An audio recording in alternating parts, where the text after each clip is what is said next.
ராயன் திரைப்படத்தோட free ticket டெய்லியும் ஒருத்தருக்கு ஃப்ரீயாக கொடுக்கப்படுகிறது. அதுக்கு நீங்கள் என்ன பண்ணணும்னா, மேலே தெரிகிற இன்ஸ்டாகிராம் ஐடிக்கு ஃபாலோ பண்ணிவிட்டு #ராயன் அப்படிங்கிற ஒரு மெசேஜை லீவ் பண்ணணும். நீங்களும் டிக்கெட் வின் பண்ண வாய்ப்புகள் இருக்குது. யாரெல்லாம் இதை நோட் பண்ணீங்க? ஸோ கங்குவா திரைப்படத்தோட ஃபஸ்ட்டு சிங்கிளில் வந்து நிறைய விஷயங்கள் இருக்குது. ஃபஸ்ட்டு சிங்கிள் நல்லா இருக்கா நல்லா இல்லையா, லிரிக்ஸ் புரியுதா புரியலையா, அதெல்லாம் வேறு விஷயம். ஆனால் வந்து இந்த பாடல் வந்து படத்துக்கான ரொம்ப ரொம்ப முக்கியமான பாடல் அப்படின்னு சொல்லப்படுகிறது.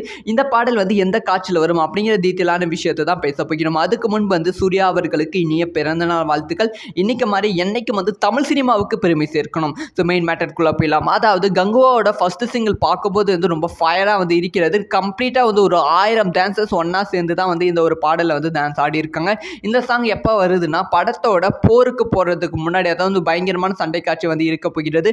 அந்த சண்டை காட்சிக்கு முன்பு தான் வந்து இந்த ஒரு சாங் வந்து இருக்கிறதாம். பொதுவாகவே வந்து அந்த காலத்தில் போருக்கு போகணுன்னா அதுக்கு முன்பு வந்து தன்னோட குலதெய்வத்தை வந்து வழிபடுவாங்களாம். அதே மாதிரி தான் வந்து இந்த படத்துலையும் சூர்யா அவர்களோட, அதை வந்து ட்ரைபல் பீப்புளோட குலதெய்வத்தை வழிபடும் போது தான் வந்து இந்த ஒரு சாங் வந்து இருக்கும் அப்படின்னு சொல்லப்படுகிறது.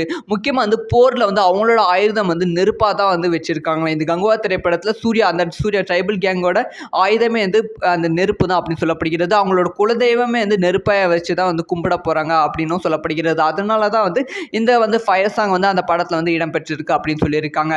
அது மட்டும் இல்லாமல் இந்த போரில் வந்து எந்த விலங்குகளையும் வந்து அதிகமாக வந்து பயன்படுத்த மாட்டாங்களா. ஏன்னா வந்து விலங்குகள் வந்து நெருப்பை பார்த்து ஓடிடுமா. முக்கியமாக வந்து யானைகளை வந்து இந்த போரில் வந்து பயன்படுத்த மாட்டாங்களாம். ஸோ கம்ப்ளீட்டாக வந்து ஒரு டிஃப்ரெண்ட்டான போரை வந்து இது வரைக்கும் நம்ம பார்த்த ஹிஸ்டாரிக்கல் ஃபிலிமை விட வந்து இதில் வந்து ரொம்ப டிஃப்ரெண்ட்டாக பார்க்க போகிறோம். இந்த ஃபயரை பற்றி வந்து ஒரு பெரிய ஒரு விஷயத்தையே வந்து இந்த ஒரு சாங் மட்டும் இல்லை, இந்த ஒரு காட்சிகளை வந்து காமிக்க போகிறாங்க. ஸோ அது வந்து படம் ரிலீஸ் ஆனால் தான் இந்த சாங் வந்து எதுக்கு இருக்குது, இந்த ஃபயருக்காக எதுக்கு இவ்வளோ இம்பார்ட்டன்ட் கொடுக்குறாங்க அப்படிங்கிற விஷயமும் உங்களுக்கு புரியும்.